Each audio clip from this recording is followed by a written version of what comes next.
Hello, everyone. I am ZHAO Chuang. Today, let's draw the body of Meraxes.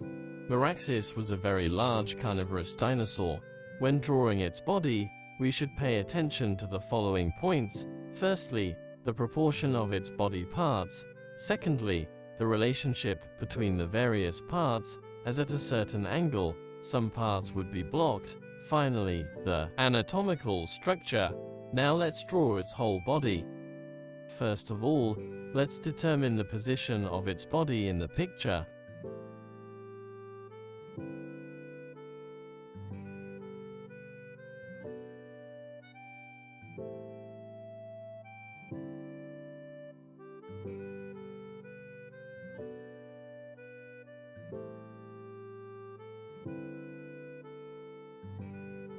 Then we start with its head.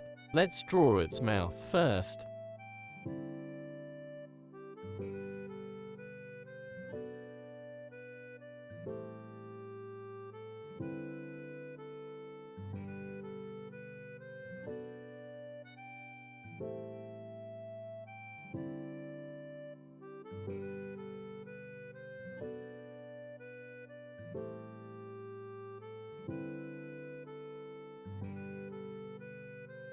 Its eyes were above the jugal bones and very small.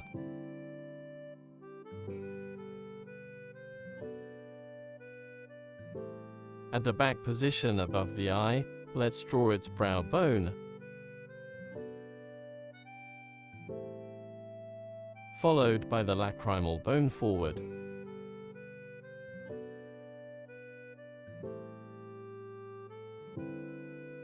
It had very thick keratinous structures above its snout.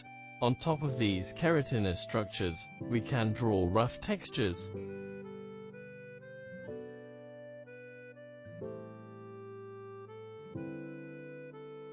Note that the angle we chose is not a complete side view, but can partially see the other side of its face.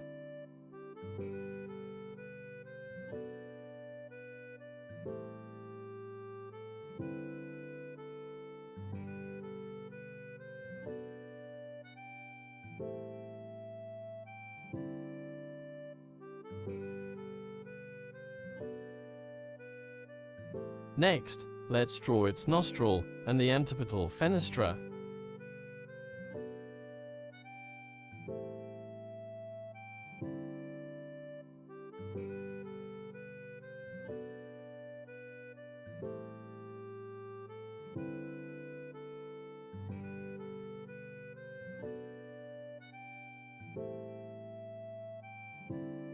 Behind the eye, let's draw some large scales extending backward to the back of its head.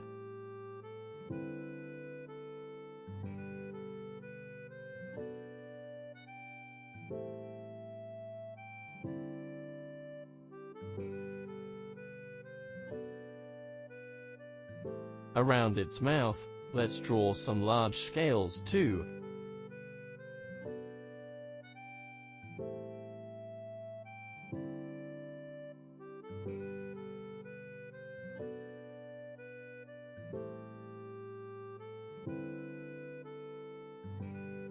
On the bottom margin of its lower jaw, let's draw some small dots to make it more three-dimensional.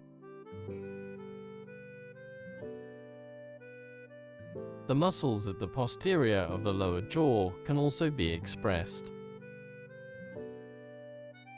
Next, let's draw its teeth.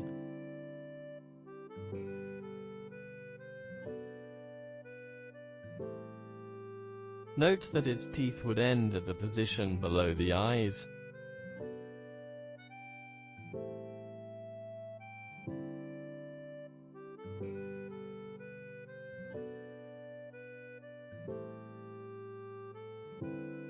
Then let's draw its tongue and the muscles of its mouth.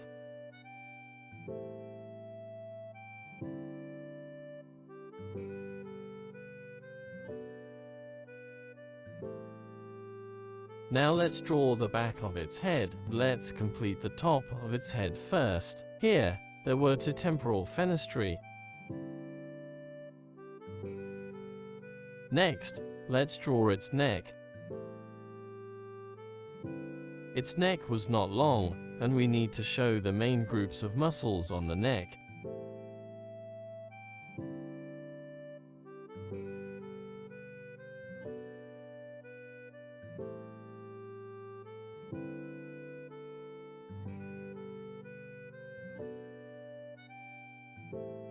At the place where the neck often bent, let's draw some folds.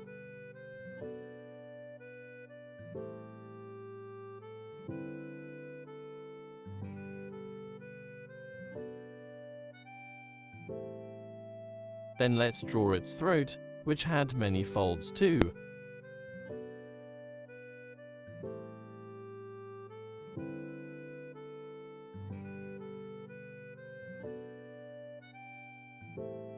Next, let's draw its chest.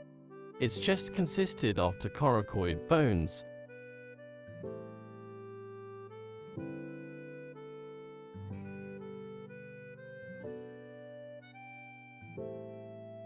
Both its upper arms and forearms were short.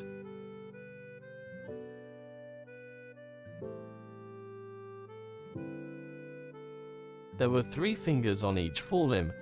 The first finger was the shortest but had the longest nail, and the middle finger was the longest but had a shorter nail.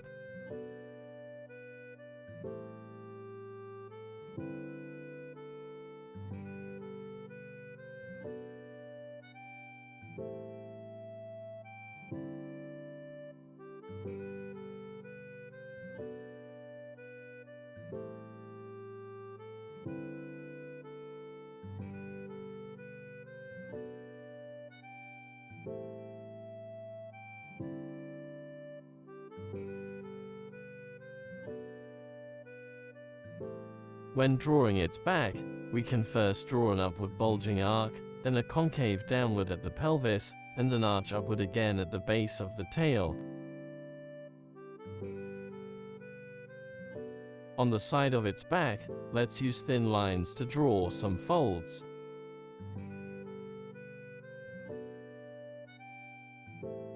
Especially on the part where the front of the thigh connecting to the trunk, the folds become prominent. Next, let's draw its ilium, so the width of the root of the thigh is determined. Then let's draw its hind limbs. We need to represent the muscles on the thigh, knee, and shank.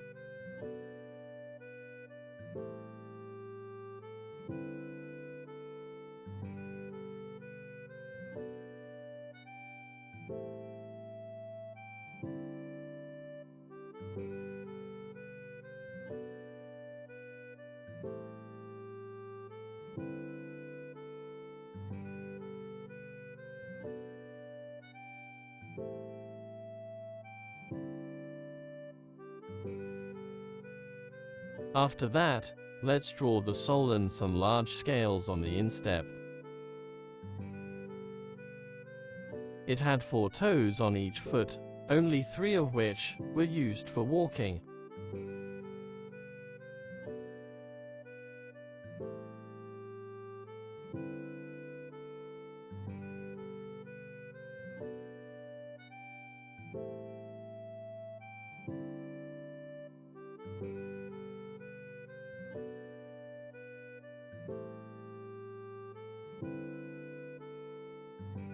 Let's draw some large scales on the back of the toes too.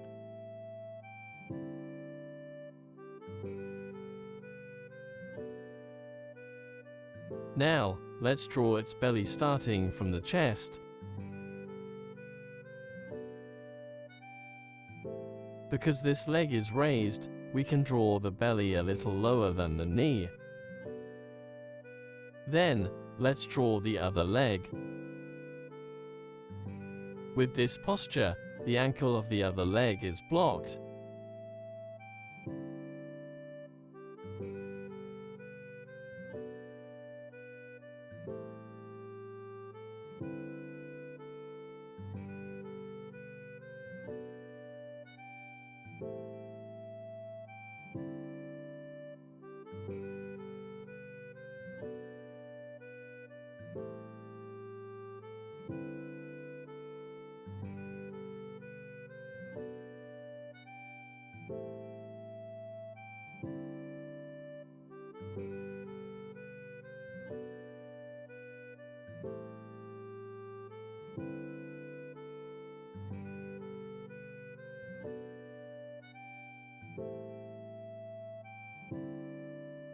Next, let's start from its ischium to draw its tail, which had a very thin end.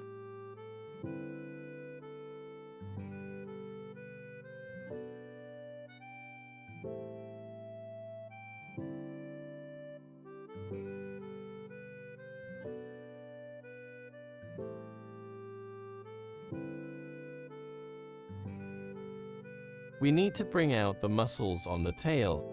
In addition, draw some structural lines on the tail to make it more three-dimensional.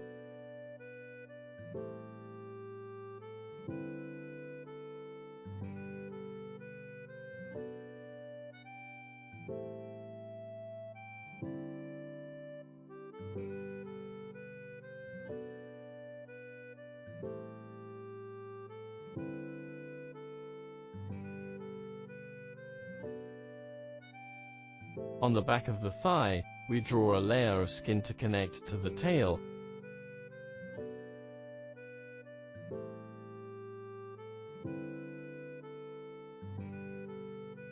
Finally, let's draw some wrinkles on its belly to show the scales and folds here.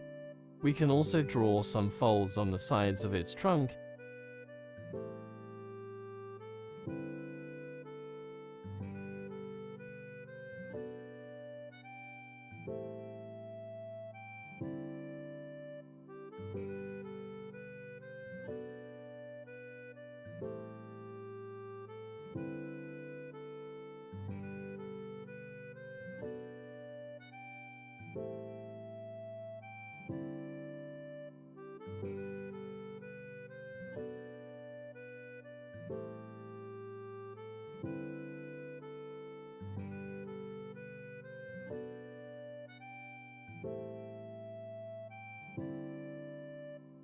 Its back,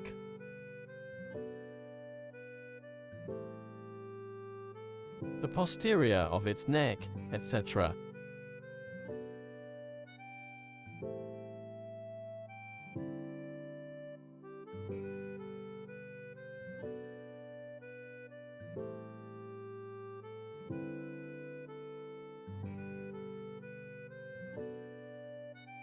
In this way, we've finished drawing the body of Meraxes.